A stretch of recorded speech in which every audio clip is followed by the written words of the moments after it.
由于中美关系越发紧张，导致近来网络上普遍都是双方是否会在台地区交火这样的话题。不少国家为此担心受怕，一旦台海引爆战争，必定会殃及周边其他国家和地区。例如，澳大利亚国内媒体和官员就对此发表了自己的看法。澳大利亚自由党籍参议员、前陆军少将吉姆·莫兰在接受相关新闻采访时表示，澳大利亚需要开始接受并准备与中国开战，但同时也提醒澳大利亚军方在面对中国时撑不过48个小时。一边再次渲染战鼓敲响的言论，一边却又在说澳大利亚在中国面前坚持不到2天。如果说前一个观点狂妄自大，体现了其期待战争，那么后一个观点就非常清醒，知道澳大利亚的实力和中国差距大。事实上，这并非澳大利亚方面第一次发出这样的言论。此前，澳大利亚内政部负责安全事务的高官就在今年4月指出，如果自由国家再次听到战争的鼓声敲响，堪培拉必须做好战斗准备。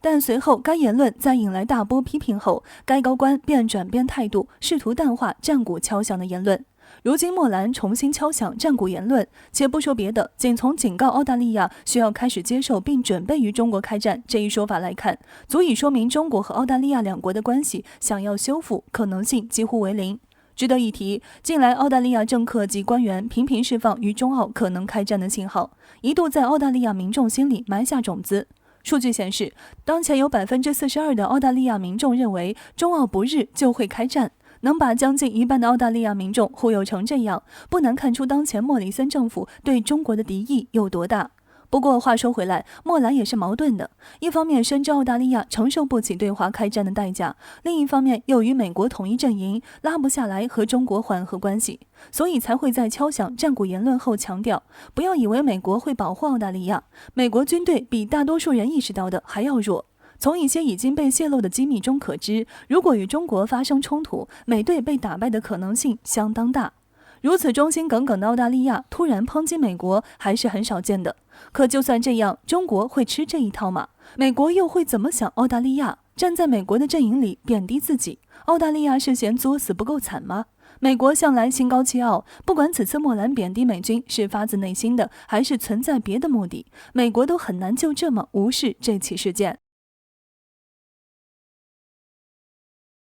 时间，日本高官频繁发表对华偏激言论，并一改以往避谈台海问题的态度。日本对台策略越来越清晰。近日，日本专家画出日本的红线，若触发一条件，自卫队将会介入台海局势。从某种程度来说，比美国还急迫。日本为何这么急？据美国之音报道，东京替川和平基金会研究员小渊凡斯表示，解放军对台出兵并非只是一种推想，而是已经做出了实际行动。显然，自2020年开始，中国战机、轰炸机和电子战机频繁出现在台防空识别区上空，除了向对岸或美军示威外，也是在侦察收集数据。如他所言，解放军还频繁在东南沿海展开实战模拟军演，越来越偏实战，地点越来越近。此外，中国也急迫地想要突破第一岛链，将军事力量投射范围扩展到西太地区，而统一便是最佳解决方案，让第一岛链再也无法对中国形成完整包围圈。他表示，虽然中国看重台岛战略价值，但还是会忌惮美军介入，自卫队是否介入也得看美军脸色。其实中国的家务事为何要看美军脸色？应该是美国介不介入要看中国态度才对。日本人说要看美军脸色，其实就是想偷换概念，想让外界觉得并不是他们想介入，都是美国决定的。随后，小渊凡斯还强调，中国大陆武统已经提上日程，但若是中国对台军事行动波及到日本西南诸岛，日本自卫队仍有可能会有所反应。他认为最可能被卷入的就是日本最西端的与那国岛，因为与那国岛距离台岛只有110公里，如果中国从海空两路对台封锁，那与那国岛时必会被包围在封锁区域内，所以自卫队不得不做出反应。这其实也反映出日本的心虚，如果日本不在台岛附近搞动作，为何要担心解放军会收拾他们？这段时间，包括日本首相菅义伟、防卫大臣岸信夫、防卫副大臣中山泰秀、副首相麻生太郎等高官，接连就台海问题对华释放强硬表态。在疫情冲击、东京奥运会疲软等情况下，日本右翼主义开始抬头。日本的利益就在于挑动中美战争，好从中渔利。上一次中美冲突是在朝鲜战争，这让日本摆脱战败，重建了军队。可以说，日本是最期待下一次中美开战的，以此彻底摆脱军事政治捆绑，成为一个正常化国家。但这样仰头搞事，迟早玩火自焚。在谈论到中美目前的对抗态势时，外界经常会把特朗普和拜登的对华战略进行对比。一个公认的观点是，拜登政府的对华战略相比特朗普政府而言更加稳定一点。尽管拜登打法更加复杂，但是其仍然是有一定的底线的。对此，我国专家金灿荣表示，拜登这样的打法是比较对中国的路子的，有利于中国从外交上进行回击。但是日前，拜登却改变了战术，其挑衅举措直逼中国底线。最近一段时间，拜登政府的高官团队正在印太地区接连进行访问，有人称之为这是一场环中国访问，其针对意味不言而喻。最先进行的则是美国副国务卿舍曼的亚洲访问之旅，而后美国国防部长奥斯汀紧接着前往新加坡、越南和菲律宾等地进行访问，最后美国国务卿又将访问印度。在中美紧张对抗的当下，美国越来越清楚现有的遏制手段已经无法再有效阻止中国崛起，所以才出现了美国密集访问亚洲这一幕。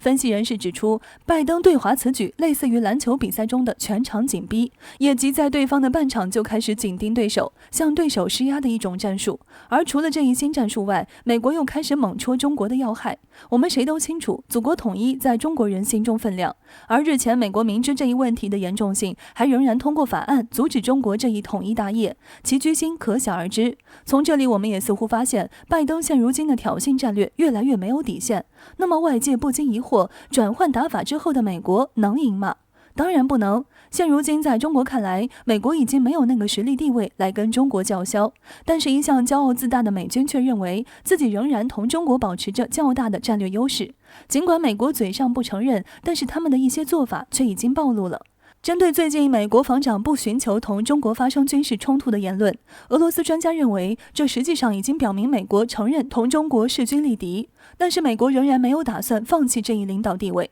在这样的情况下，我国专家陈虎就表示，有2点中国可打碎美国的实力地位，其一是建立强大的战略威慑力，让美国不敢有最后摊牌的念头；其二是针对美国制裁，建立完整的反制工具箱，以我之长克敌之短。只有这样，敢于同美作斗争，中国才能打碎美国的幻想，迎来真正的胜利。